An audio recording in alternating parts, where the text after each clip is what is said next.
أعوذ بالله من الشيطان الرجيم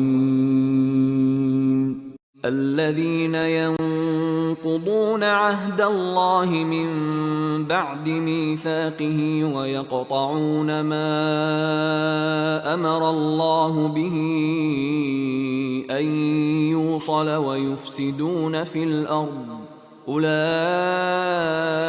هم الخاسرون. Who break the covenant of Allah after contracting it, and sever that which Allah has ordered to be joined, and cause corruption on earth. It is those who are the losers. Al-Baqarah, verse 27. In this verse, Allah mentioned that people who break and do not trust in every covenant. As such, the Jews and the polytheists of Mecca did not fulfill the covenant to worship Allah and defy Allah. It was considered a very irresponsible breach of trust. This breach of trust and the corruptions is a heinous act committed by anyone in this day and age, where their greed is the cause of human rights abuse for their own benefits. They are willing to damage the properties of Allah and do religious prohibitions for own benefits. But what is real corruptions?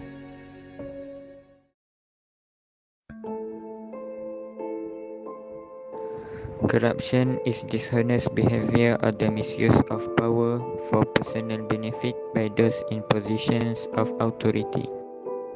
Giving or receiving bribes or inappropriate gifts, engaging in underhanded business dealings, tampering with elections, diverting funds, money laundering, and scamming investors are all examples of corruption.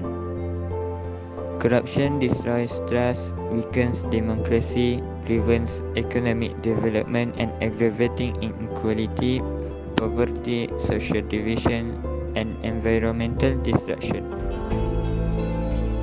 In many developing nations, insufficient incomes for public employers have been a fraud as the main reason why some of these individuals may engage in corruption.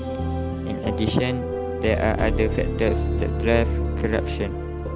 Some of these are voluntary extortion and typical business practice. Trafficking in timber also can damage the environment because of corruption. Timber trafficking is enormous business, and Southeast Asia is the epicenter of illegal activity. The region, which contains 7% of the world's old-growth forests and numerous rare tree species, is seeing the fastest deforestation rate on the planet. With illegal logging playing a role, organized crime networks are wreaking havoc on the environment, producing unparalleled biodiversity loss, endangered species threats, and increased forest carbon emission, all of which contribute to climate change. Locals are also denied income and livelihood, expanding the gap between the powerful and the powerless and limiting access to resources and land. To continue in business, criminals in this area rely heavily on corruption, and they take advantage of officials from the forest to the port, including forest ranger, local government officials, transportation authorities, police, and customs. In conclusion, corruption is the main problem of our country that we need to prevent. During an interview with Astro Awani, Dr. Ayub Khan has summarized the ways to deal with corruption, which are: firstly, empower the integrity of all Malaysians to fight corruption. Secondly, leaders should not be afraid to enforce strict laws on corruption and give credit to those who report corruption crimes.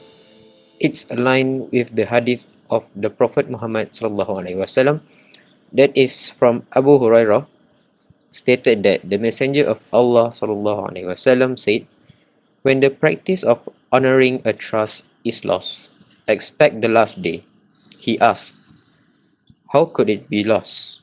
He replied, when the government is entrusted to the undeserving people, then wait for the last day.